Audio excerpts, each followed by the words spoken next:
vamos a trabajar hoy día con el tema experiencias en el desarrollo de las estrategias de evaluación educativa, en línea la área del COVID-19, cuya expositora es la doctora Natacha Kunakov. Bueno, muchos de ustedes ya bastante conocidos, la doctora se ha especializado en todo lo que tiene que ver con estrategias de evaluación educativa. Y ahora va a abordar lo que ocurre en esta época, ¿no es cierto? Ella es profesora asistente del Departamento de Educación en Ciencias de la Salud de la Facultad de Medicina de la Universidad de Chile y Fellow FAIMER, además vicepresidenta de la Sociedad Chilena de Educación, y actualmente está desarrollando su tesis para optar al grado de doctor en Educación en Ciencias de la Salud. Doctora Kunakov, la tribuna es suya. Muchas gracias. Eso último. Quisiera un segundito, por favor, las preguntas a la doctora Kunakov, por favor, anótenlas en el chat y ahí las vamos a ir, ella las va a ir respondiendo, por favor. Perdona, Natacha. No, no hay problema. Muchas gracias, Ilsa. Voy a empezar a compartir pantalla entonces.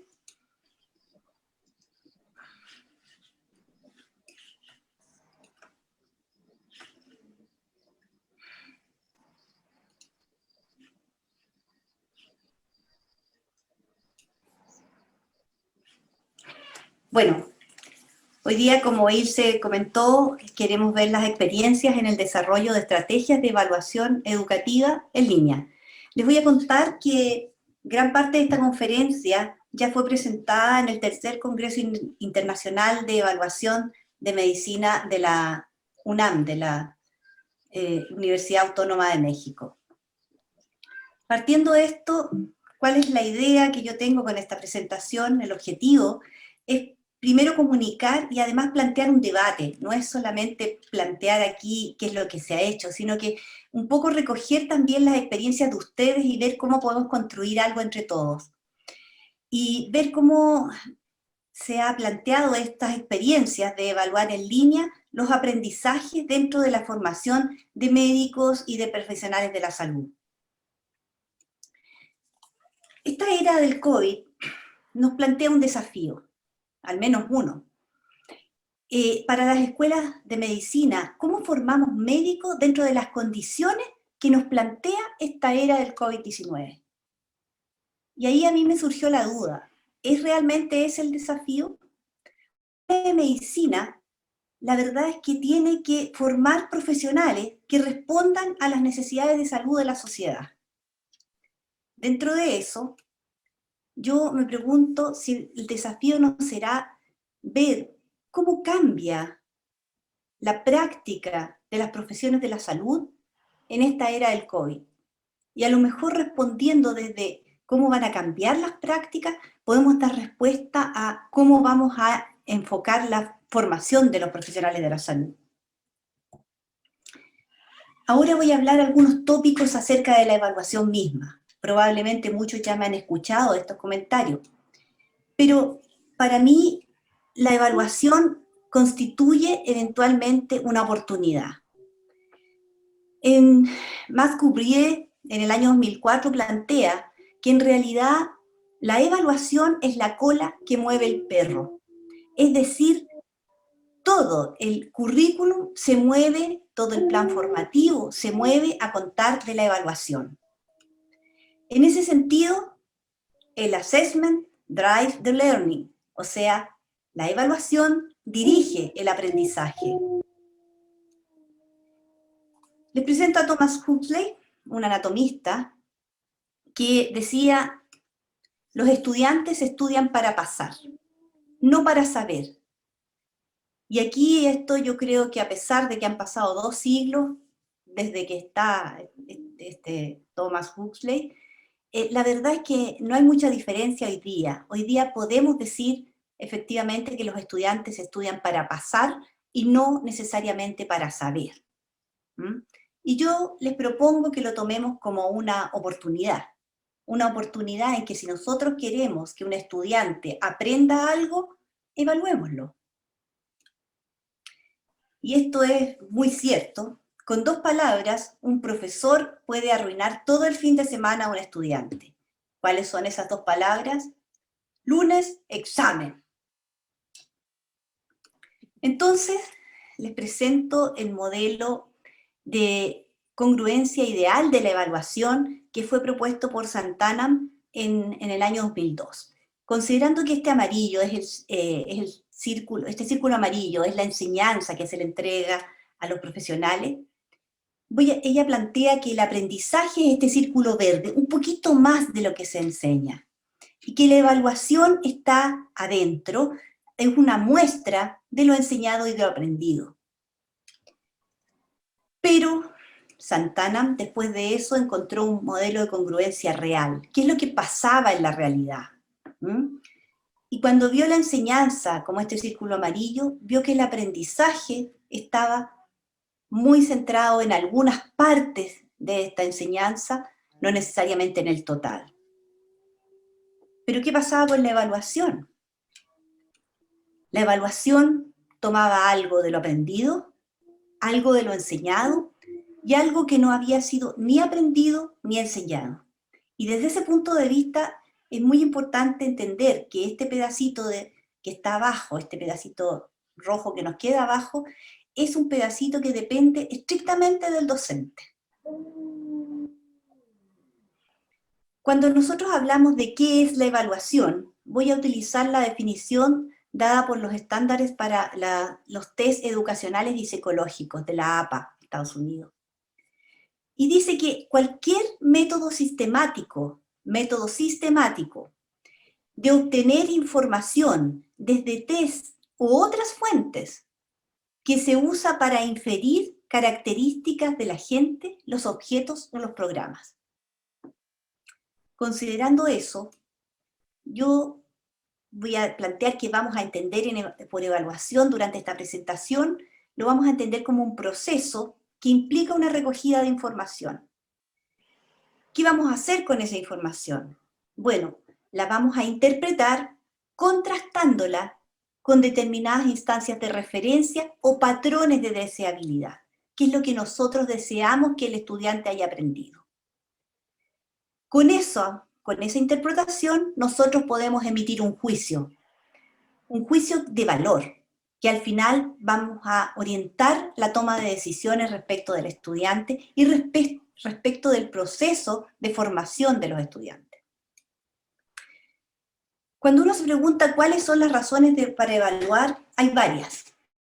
Podemos decir que queremos comprobar si los estudiantes aprenden, queremos comprobar si se cumplen los objetivos o los logros de aprendizaje, queremos retroalimentar a los estudiantes para que mejoren, queremos retroalimentar el proceso docente. Nunca nos olvidemos que la evaluación también habla del proceso docente. Queremos asignar calificaciones, queremos promover o reprobar a los estudiantes y finalmente, que a veces se nos olvida, tenemos que proteger a la sociedad de los incompetentes. Las instituciones de formación profesional de alguna manera certifican ante la sociedad que los profesionales que salen de sus aulas, que egresan, son efectivamente competentes para poder trabajar con la sociedad. Cuando uno habla de evaluación formativa y evaluación sumativa, puede ver que vamos a utilizar como convención que los 4 primeros los vamos a llamar la evaluación formativa y los 3 últimos les vamos a llamar la evaluación sumativa. Pasando al tema siguiente, porque las competencias han sido adoptadas por la mayoría de las escuelas de los profesionales de la salud. Entonces, dentro de eso, tenemos que entender qué son las competencias. Y para eso voy a utilizar una diapositiva que fue gentilmente aportada por el doctor Carlos Brailovsky, donde habla de que todos estos elementos, el conocimiento de los límites, la resolución de problemas, la autonomía, conocimientos, ética, habilidades organizacionales, trabajo en equipo, comunicación, profesionalismo, habilidades técnicas, humanismo, todas esas conforman al final la competencia, una de ellas, ¿ya?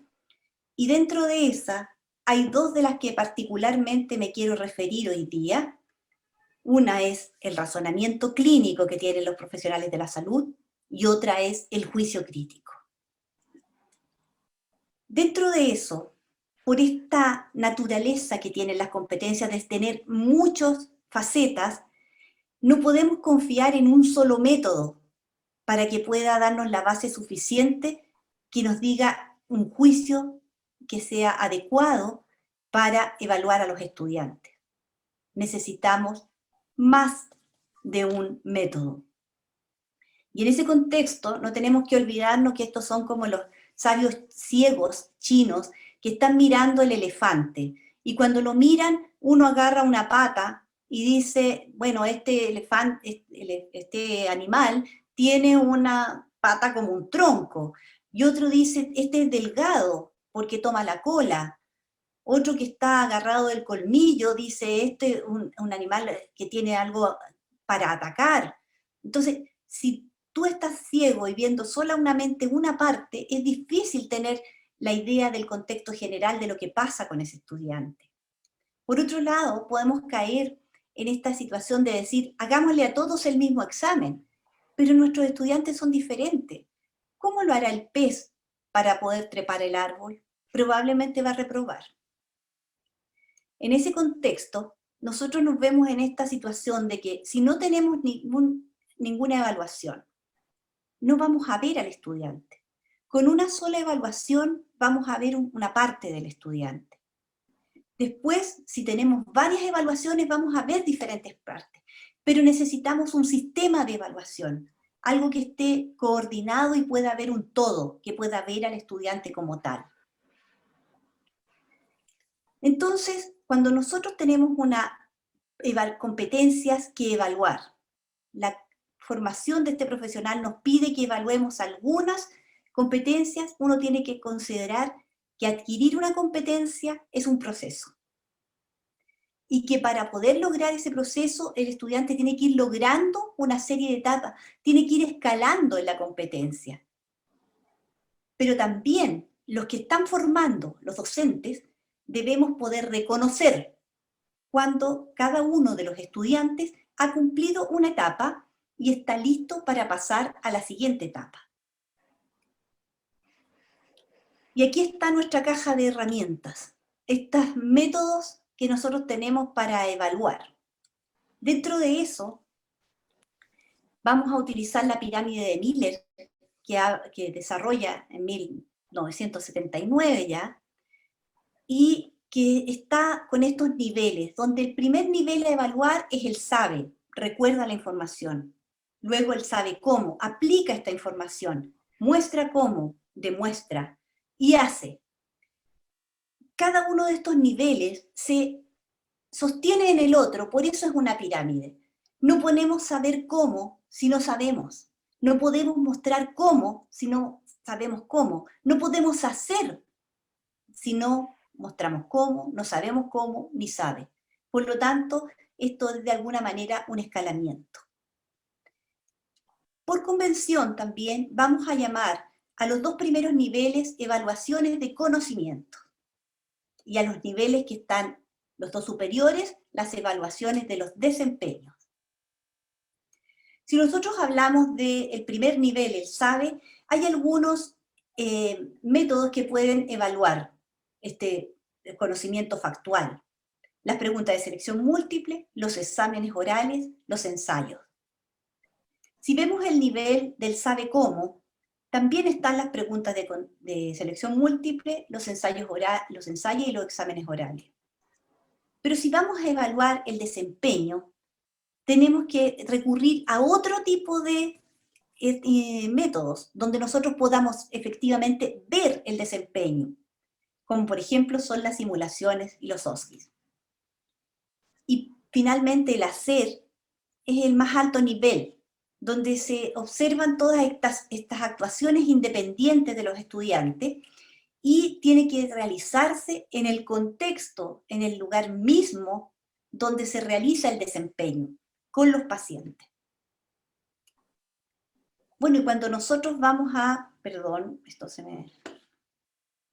cuando nosotros nos preguntamos qué cosas vamos a evaluar del estudiante, podemos evaluar informes, podemos evaluar procedimientos como el lavado de manos, podemos evaluar la atención al paciente, podemos evaluar presentaciones y podemos evaluar portafolios.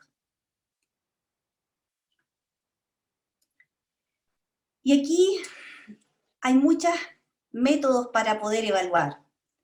Cada uno tiene sus propias características y son métodos que hemos usado hace mucho tiempo. La verdad es que en particular esta proyección me la prestó la doctora Irene Durante, que es de la Universidad Autónoma de México, y no es muy diferente a los instrumentos que nosotros tenemos dentro de nuestra carpeta, de nuestra caja de herramientas. Ahora, cuando hablamos de las estrategias de evaluación en línea, ¿son realmente diferentes? ¿O necesariamente podemos adaptar lo que tenemos a eso? Entonces, la mayoría de nuestras herramientas que nosotros tenemos para evaluar principalmente los desempeños, utilizan pautas de evaluación del desempeño, o rúbricas. Por lo tanto, lo que tendríamos que hacer es adaptar lo que tenemos a la situación de realizarlas online. Y esta experiencia que hemos tenido un poco ya desde todo el año 2020, por lo menos en Chile, pasar toda la formación a actividades en línea. Y ahí es la pregunta, la gran pregunta. ¿Cómo se desarrollan las prácticas de los profesionales de la salud? ¿Cómo evaluamos las prácticas si no se realizan, si están cerrados campos clínicos? ¿Cómo se desarrollan los internados? Entonces ahí se plantea esta, digamos, una oportunidad. Nunca deje pasar una buena crisis. Nunca tire una buena crisis a la basura. Esto es una crisis. Utilicémosla, tengamos la oportunidad de enfocar de una manera distinta, a lo mejor con las mismas herramientas, pero adaptadas a esta situación. Y por eso yo puse atención en lo que es razonamiento clínico y juicio crítico. Son dos de las competencias más importantes para los profesionales de la salud. Y esas tienen muchas oportunidades de ser evaluadas en línea. Voy a hacer un alcance sobre la seguridad en los exámenes de preguntas de selección múltiple, que son todos estos sistemas de proctoring, que pueden ser más o menos complejos. Ahora, ¿qué se entiende por esto? La técnica, esencialmente, que permite la realización de pruebas de evaluación donde se encuentra el estudiante y que pueden ser monitorizadas y vigiladas de diferentes lugares a través del empleo de recursos telemáticos. Sin embargo, el que podamos ver, observar qué está haciendo el estudiante con su prueba para evitar la copia, no invalida el hecho de que nosotros tenemos que tener preguntas de calidad. Y el problema que nosotros tenemos mayor no es la copia, es que nosotros como docentes debemos aprender a hacer buenas preguntas de selección múltiple. Otro alcance, la retroalimentación al estudiante a distancia. Primero, que la retroalimentación no se realizaba adecuadamente en la presencialidad. Entonces, ¿cómo vamos a aprender también a realizarla a distancia adecuadamente? Sabemos que es una evaluación formativa. Sabemos que es la estrategia más poderosa para producir cambios en los estudiantes. Y como lo pregunto ahí, ¿sabemos llevarla a cabo en forma efectiva? Cuando hablamos de retroalimentación, nosotros esperamos que una persona esté en estado de equilibrio, ¿verdad? Y viene un estímulo, siente frío. Con eso surge la necesidad de cubrirse. y ahí aparece un estado de tensión donde la persona busca estos elementos, que lleva a un comportamiento, encuentra el objetivo y finalmente se siente satisfecho por encontrar su necesidad. Esa es la retroalimentación. ¿Cómo jugamos con esto para el estudiante para que pueda efectivamente encontrar lo que necesita? Que en este caso no va a ser un abrigo, va a ser el conocimiento suficiente para poder atender pacientes. Entonces, sabemos que la retroalimentación es un proceso mediante el cual los alumnos obtienen información sobre su desempeño. Quien les da la información pueden ser los docentes, los pacientes, el equipo, sus pares, que lo comparan con los estándares que se le entregaron al principio del curso para ese desempeño, y el objetivo es que genere un mejor desempeño. Y aquí lo que buscamos es que se compare buscando cuáles son las cosas que son similares al desempeño que se pretende y cuáles son las diferencias que tiene con ese desempeño. Entonces, necesitamos que esta retroalimentación permita una reflexión del estudiante sobre las similitudes y diferencias con el comportamiento, el criterio de comportamiento que se le entregó. Después necesitamos un diálogo, que exista ese diálogo entre la persona que vio este comportamiento y que puede decirle, mira, me parece que esto es muy similar o me parece que hay diferencias, ya sea, como les decía, docente, equipo, paciente, pares. Y eso le cree una tensión que genere el potencial para este cambio de comportamiento. La retroalimentación en línea también es igual. Tiene el mismo proceso que la retroalimentación persona a persona, pero nos cambia el formato. Dentro de la Universidad de Chile nosotros realizamos algunos, digamos, apoyos a los docentes y tenemos todo un cuadro, o sea, toda una página web que está dada por el Centro de Enseñanza-Aprendizaje, donde se habla efectivamente de la retroalimentación y los consejos para darla. Dentro de esto, por ejemplo, hay algunos consejos para utilizarla dentro de un computador. Se mantienen los principios de la retroalimentación y que cuando se conecte en esta reunión esté centrado en la conexión que se desarrolla con el estudiante más que a la comunicación con el estudiante. Debe haber una distancia de la cámara que permita la visualización de la cabeza y los brazos. Y a partir de los ojos, 1/3 para arriba tiene que estar visible y 2/3 para arriba para hacia abajo tiene que estar. Obviamente, avisar al resto de las personas que estás en una conferencia, desconectar el teléfono, por favor, hablarle a la cámara y grabar la sesión, de modo que el estudiante pueda revisar lo que se conversó durante la sesión. Entonces, nosotros aprendemos a darnos permiso a nosotros mismos para pensar más creativamente y más críticamente de lo que hacemos en el pasado, sin miedo de comprometer la excelencia o el rigor. Y eso es parte de lo que hemos aprendido durante esta era del COVID-19. Y en esta ocasión ya voy a terminar acá, y la verdad es que quiero abrir el debate. Y abrir el debate esencialmente en que la evaluación aún es un terreno que los profesionales que participamos en la formación de profesiones de la salud no está del todo definida. La evaluación debe responder a los logros de aprendizaje, debe partir desde el principio. ¿Qué esperamos que haga el estudiante cuando finalice su proceso de formación? O su proceso de formación en ese curso. Ahora, si la situación actual de la era del COVID cambia la práctica de médica, ¿cómo nosotros, siendo formadores, tenemos que cambiar nuestras prácticas de formación? Por ejemplo, la telemedicina. Y como formadores, ¿cuáles son nuestras oportunidades? ¿Cuáles son nuestras amenazas? Bien, Con esto dejo abierto el debate.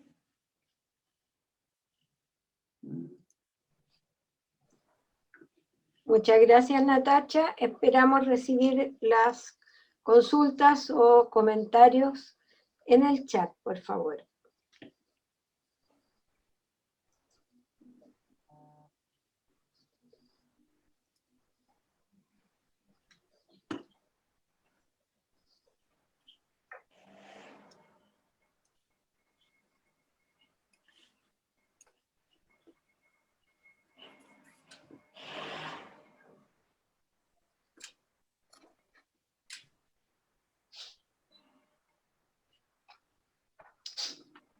¿Alguien tiene alguna consulta para la doctora Kunakov o algún comentario, alguna experiencia? A ver, aquí hay una pregunta de Diego Echeverry, dice, ¿qué opina sobre los métodos de evaluación grupal tipo TBL? Bien, yo tengo la mejor opinión sobre los medios de evaluación grupal.